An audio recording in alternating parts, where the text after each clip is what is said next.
Now, like David Lynch's films have often been called weird or bizarre. However, there was one film that Lynch himself even called too weird for him, that being the seminal 1963 short film Scorpio Rising. Now, the quote comes from legendary screenwriter Paul Schrader.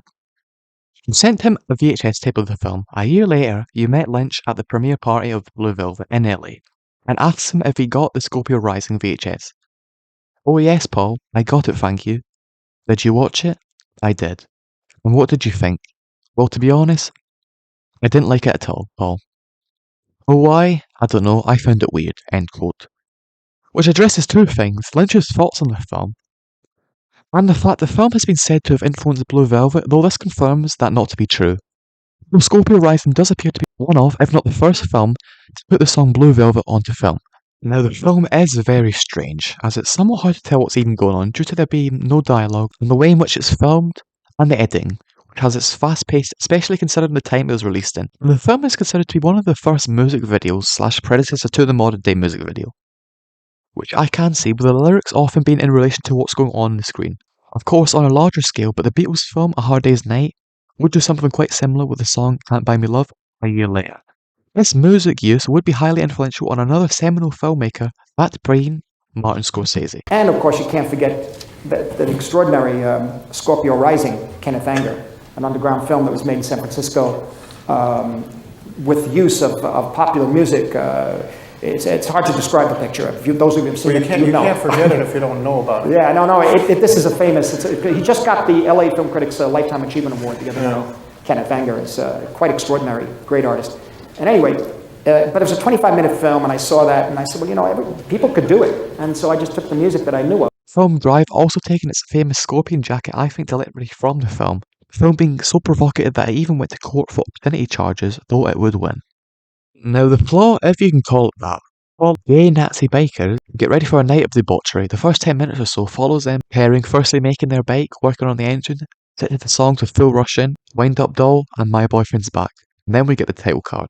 When the song Blue Velvet comes on, we get our first sexually suggestive shot of the biker fixing his belt and putting the rest of his outfit on, alongside others doing the same thing. We get another scene of one of the bikers on his bed with his cats, reading a comic, presumably his idols and crushes, most of whom are known cinematic rebels, most obviously James Dean and Marlon Brando, with images of Marlon Brando being intercut, which could hint at the possible fashion influence on the biker gang. He also gets ready whilst images of people biking are flashed on the screen, whilst the biker fixes himself up.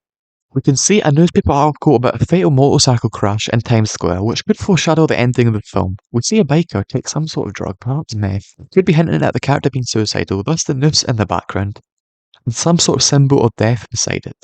Now, we can assume this guy is Scorpio, given the fact once he leaves his abode, footage of Jesus is put on the screen, which also features his disciples following him, which that footage is also cut in between shots of him smoking. The bikers have now arrived at, I guess, their club, where they begin to party in a very touchy-feely way, whether that being them being topless, some in their underwear, some wearing masks, one dancing and motioning very suggestively with a skeleton. The skeletons appear throughout the film, perhaps hinting at the dangers of this lifestyle, or something else. The film shows the Nazi flag and immediately shows a man's shirt being lifted in which looks to be mustard or peanut butter is put on his belly, whilst he screams in a distorted manner, which I think there is an implication of the man being assaulted.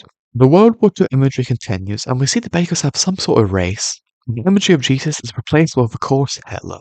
With footage of this race, or show of skill that's happening, one of the bikers is raising his flag up and down, despite not appearing to be in the same place or time of day as the race occurring. Footage of a scorpion continues to appear upside down, to normal several times. Death and Nazi imagery continues, whilst we get painted or drawn image of a skull, again images of death, smoking a cigarette with the words youth on. We see a biker fall and presumably die. This is the film ending with images and sound of ambient siren, which the director claimed the biker in the footage actually did die from this, though this has never been confirmed, so it could be hyperbole. Overall, a very strange, almost incomprehensible, but seminal film that influenced several important figures in both film and music, and I think lived up to its reputation, and I can fully agree with Lynch that the film is certainly weird, but still important for its impact on cinema as an experimental, underground and queer film.